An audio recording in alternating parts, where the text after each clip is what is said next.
Hey everybody, I am pre-recording for Sunday, July 9th.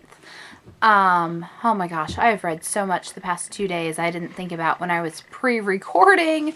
Almost 2 weeks worth, that doing it in 2 days was going to be a whole lot of time on camera. Hi Andy. Hello. Alright, so we are, like I said, on Sunday, July 9th, which is day 39 of the reading challenge, and we are reading The Witch of Blackbird Pond. Kit had gotten in trouble with the schoolmaster and ran to the meadow where the widow Tupper had found her. The little hut with its sparsely thatched roof sagged at one corner. It looked as though it could never survive a stiff wind, let alone a flood. 2 goats munched at the edges of a small vegetable patch. "There's a well behind the house," said Hannah. "Draw some water and wash thy face, child." Kit let the bucket down, leaning over to watch it meet the far-off circle of reflected sky. The water was deliciously cold on her hot face, and she gulped it thirstily straight from the bucket. Then she smoothed her hair and retied her apron and went into the little house. The one small room the house contained was scoured as a seashell. There was a table, a chest, a bedstead with a faded quilt, a spinning wheel, and a small loom. A few ancient kettles hung above the clean-swept hearth. From a square of sunlight on the floor, an enormous yellow cat opened one eye to look at them. Hannah had set a wooden trencher on the table with a small corn cake studded with blueberries, and beside it a gourd filled with yellow goat's milk. She sat watching as Kit ate, taking nothing herself. Probably, Kit thought too late, swallowing the last crumb. That was every bit of dinner she had. The girl looked about her. "'Tis a pretty room," she said without thinking, and then wondered how that could be when it was so plain and bare. Perhaps it was only the sunlight on boards that were scrubbed smooth and white, or perhaps it was the feeling of peace that lay across the room as tangibly as the bar of sunshine. Hannah nodded. "My Thomas built this house. He made it good and snug, or it wouldn't have stood all these years." "How long have you lived here?" Kit asked curiously. The woman's eyes clouded. "I couldn't rightly tell," she said vaguely, "but I remember well the day we came here. We had walked from Dorchester in Massachusetts, you see. Days on end we'd been without seeing another human being. Someone had told us there would be room for us in Connecticut. But in the town there was not an inch of land to spare, not after they'd seen the brand on our foreheads. So we walked toward the river, and then we came to the meadow. It put us in mind of the marshes near Hythe. My husband was raised in Kent, and 'twas like coming home to him. Here is where he would stay. Nothing could change him." There were 100 questions Kit dared not ask. Instead, she looked about the room and noticed with surprise the one ornament it contained. Jumping to her feet, she seized from the shelf the small rough stone and held it in her hand. "Why, 'tis coral!" she exclaimed. "How did it get here?" A small secret smile brightened the wrinkled face. "I've a seafaring friend," Hannah said importantly. "Whenever he comes back from a voyage, he brings me a present." Kit almost laughed. Of all the unlikely things, a romance! She could imagine him, the seafaring friend, white-haired and weather-beaten, coming shyly to the door with his small treasures from some distant shore. "Perhaps this came from my home," she considered, turning the stone in her hand. "I come from Barbados, you know." "Do tell, from Barbados?" marveled the woman. "These seem different, somehow. Is it like paradise the way he says? Sometimes I mistrust he's just telling tales to an old woman." "Oh, everything he has told you is true," answered Kit fervently. "'Tis so beautiful. Flowers every day of the year. You can always smell them in the air, even out to sea." "Thee has been homesick," said Hannah softly. "Yes," admitted Kit, laying down the stone. "I guess I have. But most of all, I miss my grandfather so much." "That is the hardest," nodded the woman. "What was thy grandfather like, child?" Tears sprang into Kit's eyes. No one, since she had come to America, had ever really wanted to hear about grandfather, except Reverend Buckley, who had only been impressed by his royal favors. She scarcely knew where to begin, but all at once she was finding eager, incoherent words for the happy days on the island, the plantation, the long walks together, and the swimming, the dim, cool library, and the books. Then she came to the flight to Connecticut and all the bitterness and confusion of the past weeks. "I hate it here," she confessed. "I don't belong. They don't want me. Aunt Rachel would, I know, but she has too many worries. Uncle Matthew hates me. Mercy is wonderful, and Judith tries to be friendly, but I'm just a trouble to them all. Everything I do and say is wrong." "So thee came to the meadow," said Hannah, patting the girl's hand with her small gnarled claw. "What went so wrong this morning?" She listened, nodding her head like a wizened owl as the tale of the morning's woes came pouring out. As Kit reached the part about the schoolmaster and his cane, to her amazement a rusty chuckle interrupted her. Hannah's face had crumpled into 1,000 gleeful wrinkles. Kit hesitated, and all at once the memory struck her funny too. Her breath caught tremulously, and then she was laughing with Hannah. But instantly she sobered again. "What am I to do now?" she pleaded. "How could I ever go back and face them?" Hannah said nothing for quite a long time. Her faded eyes studied the girl beside her, and now there was nothing childlike in that wise, kindly gaze. "Come," she said, "I have something to show thee." Outside the house, against the sheltered wall to the south, a single stalk of green thrust upwards with slender rapier-like leaves and one huge scarlet blossom. Kit went down on her knees. "It looks just like the flowers at home," she marveled. "I didn't know you had such flowers here." "It came all the way from Africa, from the Cape of Good Hope," Hannah told her. "My friend brought the bulb to me, a little brown thing like an onion. I doubted it would grow here, but it just seemed determined to keep on trying, and look what has happened." Kit glanced up suspiciously. Was Hannah trying to preach to her? But the old woman merely poked gently at the earth around the alien plant. "I hope my friend will come while it is still blooming," she said. "He will be so pleased." "I must go now," Kit said, getting to her feet. Then something prompted her to add honestly, "You've given me an answer, haven't you?" "I think I know what you mean." The woman shook her head. "The answer is in thy heart," she said softly. "Thee can always hear it if thee listens for it."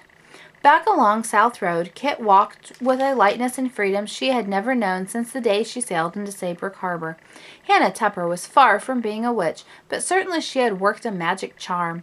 In one short hour she had conjured away the rebellion that had been seething in the girl's mind for weeks. Only one thing must be done before Kit could truly be at peace.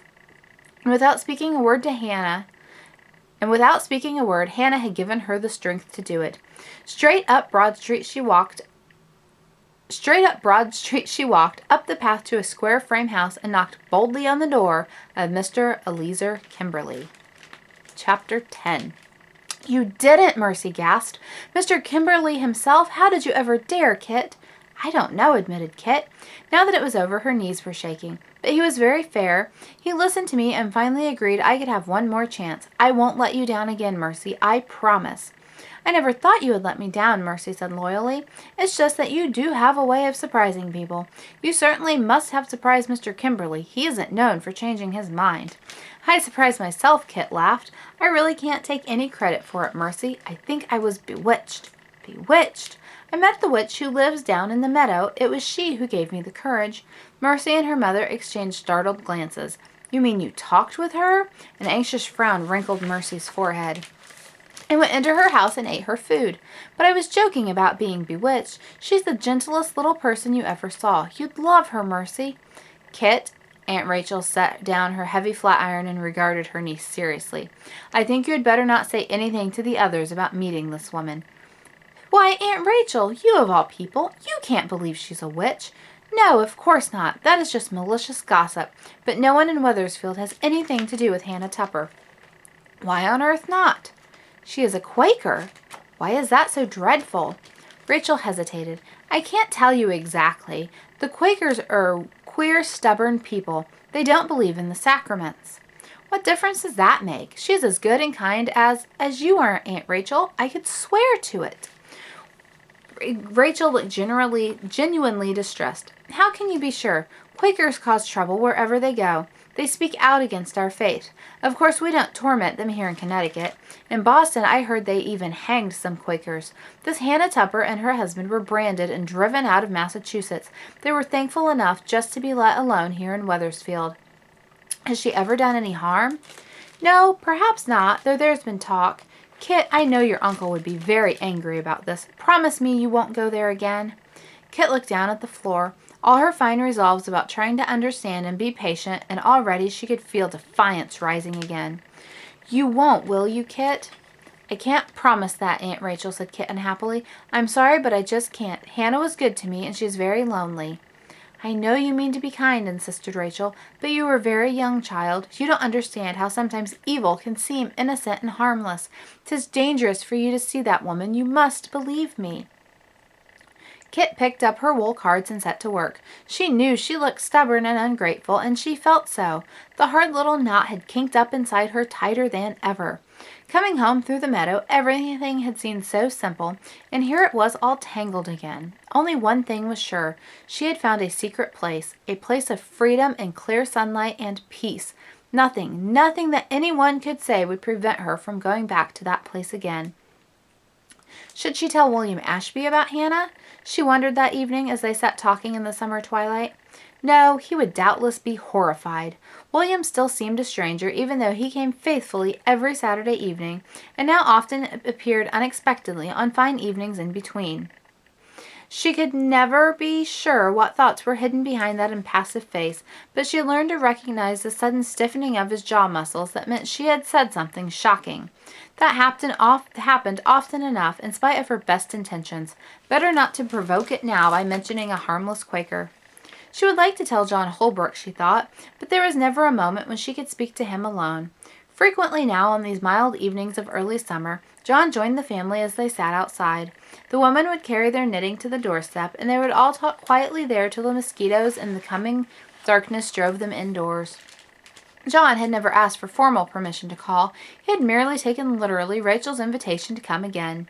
There had never been the slightest hint that he was courting Judith.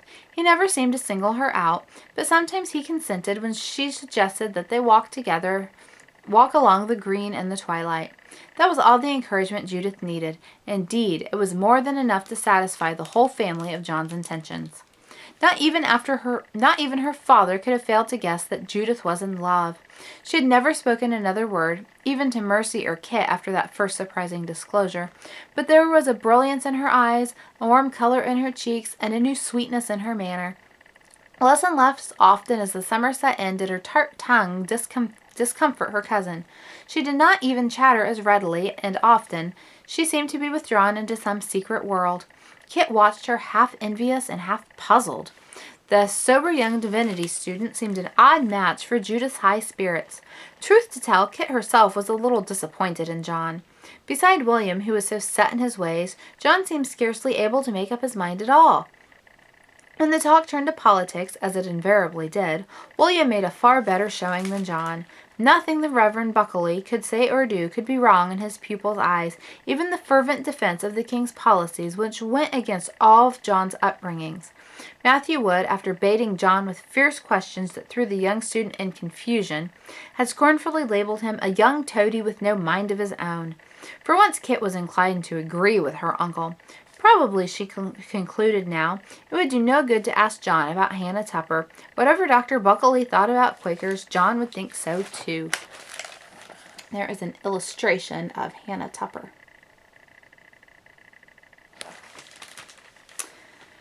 She had tried to bide her time for 2 weeks before she could find another opportunity to visit the meadow. Kit kept her word to Mr. Kimberly and threw herself so diligently into the schoolwork that the children were bewildered.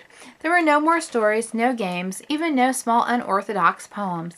After school hours, there were the gardens to weed and the first crop of flax to harvest in the hilly slopes above the town.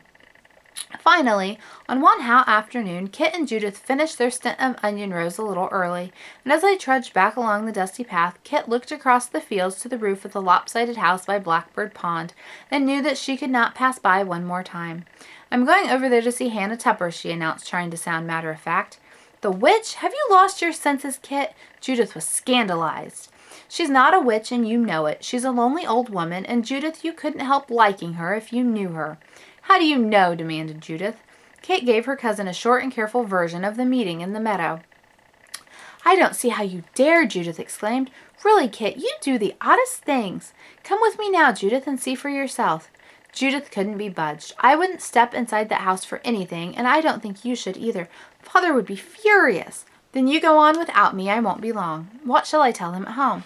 "Tell them the truth if you like," responded Kit airily, knowing quite well that Judith, for all her disapproval, would never give her away.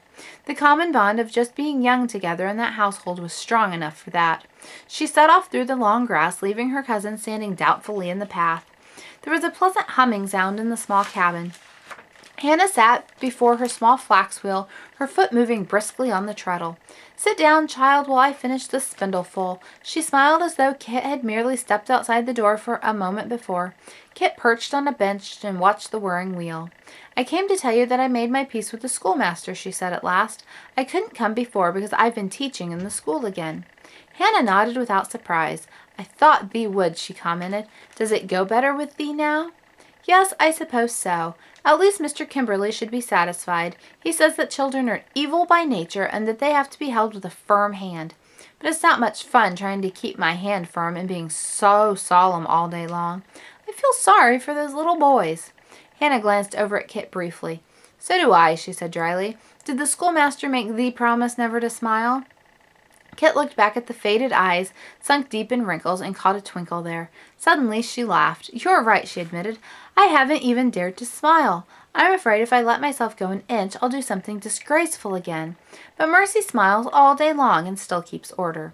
She reached down and scooped up the sleeping cat from the floor, settling its limp weight in her lap and tickling the soft chin until a contented purr almost matched the hum of the spinning wheel. The late afternoon sun slanted through the open door and fell across Hannah's gnarled hands as they moved swiftly and surely. Peace flowed into Kit. She felt warm and happy. "How fast you go," she said, watching the thread fattening on the bobbin. "Did you grow the flax yourself?" Hannah dipped her fingers into a gourd shell without slackening the wheel. "Some of the families in town always bring me their flax to spin," she explained. "I make a neat thread if I do say so, but every year it seems to get harder to see it. I have to tell by the feel. Is it smooth enough, does thee think?" Kit admired the fine, perfect thread that slipped evenly through Hannah's fingers. "It's beautiful," she said. "Even Mercy can't spin like that." Hannah looked pleased as a child. "4 pence a skein," she said. "Enough to pay the taxes and buy what I need." "Taxes on this swamp land?" Kit was indignant. "Of course," Hannah said matter-of-factly. "And the fines for not going to meeting." "They make you pay fines for that? Wouldn't it be better to go to meeting instead?" Kit looked around at the much-mended clothing and the sparse furnishings of the little room. "I doubt they would welcome me," Hannah said again dryly, "even if I chose to go. In Massachusetts, we Quakers had our own meetings." "Can I become a Quaker?" asked Kit, only half joking. "I'd rather pay a fine any day than go to meeting." Hannah chuckled. "Thee doesn't become a Quaker just to escape meetings," she said, and Kit flushed at the gentle reproof in her tone. "How does one become a Quaker?" she asked seriously. "I wish I knew something about it, Hannah." The old woman was silent for a moment. Before she could answer, a shadow fell across the sunlight. A tall figure filled the doorway. Kit started. For an instant she thought that Hannah actually had conjured up a vision. There, unbelievably, was Nathaniel Eaton, the captain's son, leaning easily against the doorpost, with that well-remembered mocking smile in his blue eyes. "I might have known," he said, "that you two would find each other." Hannah's face crinkled up with pleasure. "I knew thee would come today," she triumphed. "I saw the Dolphin pass Wright's Island this morning. Kit, my dear, this is the seafaring friend I told thee about." Nat made a bow. "Mr. Tyler and I are already acquainted," he acknowledged. He tried to set down, without anyone's noticing, the small barrel he carried under one arm. But Kit's glance was quick. A keg of fine Barbados molasses. So it was not just coral trinkets and flower bulbs that this seafaring friend of Hannah's brought from afar. Hannah caught the action, too. "Bless thee, Nat," she said quietly. "Now sit down and tell us where thee has been this time." "Charlestown," he answered, settling on an upturned barrel. Instantly the cat slid from Kit's lap and with a loud "Rawr!" leaped into Nat's and circled contentedly. Nat winced as her claws dug rapturously into his coarse homespun trousers. Hannah made fast the thread and sat with idle hands, her eyes never leaving the young sailor's face. "And thy father?" "He is well and sends you his greetings." "I've been listening for a breeze every morning, just thinking thee might be coming up the river. I said to Thomas just yesterday, 'Tom,' I said, 'I'm going to save the last of these berries just in case the Dolphin comes soon. He'll be pleased when I tell you you've been here.'" Kit's breath caught suddenly in her throat. Hannah had spoken as though her husband, so many years dead, were still here in the little house. A cloud had passed across the old woman's eyes, a vagueness that Kit had noticed there before. Kit turned a troubled look to Nat. He seemed not to have noticed anything amiss, but very casually he reached out his hand and covered Hannah's worn fingers with his own. "Has the she-goat had her kids yet?" he asked easily. "Don't tell me you've sold them before I could see them." The vagueness was gone as suddenly as it had come. I had to, not Nat, Hannah said regretfully. They were getting into the cornfield. They brought a good price. 2 hanks of wool for a new cape. Nat leaned back now and surveyed Kit with frank interest. She had forgotten the intense blue of his eyes, like the sea itself. Tell me, he asked her, how did they ever let you find your way to Hannah? Kit hesitated and Hannah chuckled. Did thee find a way here, she demanded of him? Or how did thee find a way here, she demanded of him. 'Tis a strange thing that the only friends I have found in the same way, lying flat in the meadows, crying as though their hearts would break. The 2 young people stared at each other. You? Breathed Kit incredulously. Nat laughed. I'll have you know that I was only 8 years old, he explained. Were you running away? I certainly was. We were on the way downriver, and my father has just told me he was leaving me at Saybrook to spend the winter with my grandmother and go to school. It seemed like the end of the world. I had never lived anywhere but the Dolphin, and it had never occurred to me that anyone but my father would teach me. I'd never in my life seen anything like the meadows. They went on, and all at once I was hungry and thoroughly lost and scared. Hannah found me and brought me here and washed the scratches on my legs. She even gave me a kitten to take back with me. A little gray tiger, Hannah remembered. That cat was our lucky piece for 6 years. Not one of the men would have weighed anchor without her. Kit was entranced. I can just see you, she laughed. Did Hannah give you blueberry cake too? Right here at the table, nodded Hannah. I'd forgotten how a little boy could eat. Nat reached again to cover her hand with his own. Hannah's magic cure for every ill, he teased. Blueberry cake and a kitten. Did you go back to school? Questioned Kit. Yes, Hannah walked back to the ship with me, and somehow I felt bold as a lion. I didn't even mind the thrashing that was waiting for me. I know, said Kit, remembering the walk up to Mr. Kimberly's door. And now thee can both have supper with me again, said Hannah, delighted as a child at the prospect of a party. But Kit jumped to her feet with a guilty glance at the sun. Oh dear, she exclaimed, I didn't realize it was time for supper. Hannah smiled up at her. God go with thee, child, she said softly. She did not need to say more. They both knew that Kit would come back. Nat followed her to the door. You didn't say what you were running away from, he reminded her. Has it gone so bad here in Wethersfield? She might have told him, but looking up she caught a hint of I told you so in those blue eyes that silenced her. Was Nat laughing at her for behaving like an 8-year-old? Her head went up. Certainly not, she said with dignity. My aunt and uncle have been very kind. And you've managed to stay out of the water? That superior tone of his. As a matter of fact, she told him haughtily, I am a teacher at the dame's school. Nat swept her a bow. Fancy that, he said, a schoolmistress. Instantly she wished she had not said it. But as Nat followed her into the road, his mocking tone changed. Whatever it was, he said seriously, I'm glad you ran to Hannah. She needs you. Keep an eye on her, won't you? What a contradictory person he was, she thought, hurrying along South Road. Always putting her at a disadvantage somehow, and yet now and then surprising her, letting her peek through a door that always seemed to slam shut again before she could actually see inside. She would never know what to expect from him. And that is the end of our 20 minutes, and we will start chapter 11. Let me see, this is Sunday, so we will read chapter 11 on Wednesday. And I will see you guys then. Bye!